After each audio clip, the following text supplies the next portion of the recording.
Jalan kaki ini ada satu budaya. Dulu yang terkenal kita satunya budaya yang sederhana, tapi udah ditinggalkan dengan motor, dengan apa? Kita beli aja ke warung, dengan rumah kita pakai motor. Tapi kalau kita mengembalikan budaya jalan kaki, kita akan melewati rumah tetangga kita, minimal ya, satu nasi akan.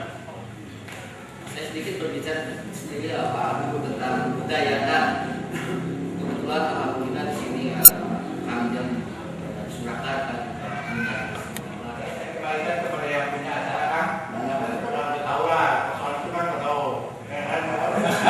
nggak ada sepertinya itu sama tahu punya udah ya oke ada ya siap ya saya kembalikan kepada tuan rumah nih pertama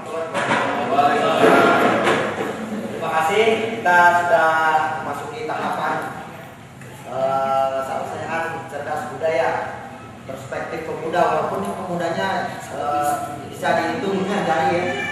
Saya harap pertemuan-pertemuan seperti ini dari Dewan Pengurus ya, ini Sekjen soalnya nih yang jadi motor kan Sekjen gitu kan. Saya bilang pada mereka udah saya yang ngajul ke atas, yang di bawah silakan sanggap gitu kan. Cuman kalau yang di bawahnya belum siap juga kan, buat apa saya jalan-jalan ke atas, saya kenal dengan presiden, saya kenal dengan para menteri, percuma kalau di bawah tidak ada yang menyangkap. Itu saja. Nah, acara seperti ini akan kita masukkan program paling tidak 1 bulan 2 kali.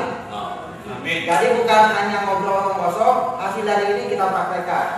Dimulai dari hal kecil aja dulu, jangan bicara masalah bahasa sama kejauhan. Dari wilayah kecil, dari lingkungan RT, RW, desa. Jadi pun misalkan di luar sarana balda tempat urang anu leutik bela.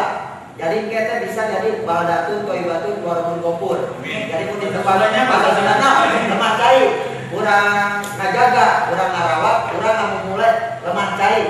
Sangkan lemah cair urang ini jadi ngajaga deui. Tapi dimulai dari hal-hal kecil, dari personil satu orang kita tularkan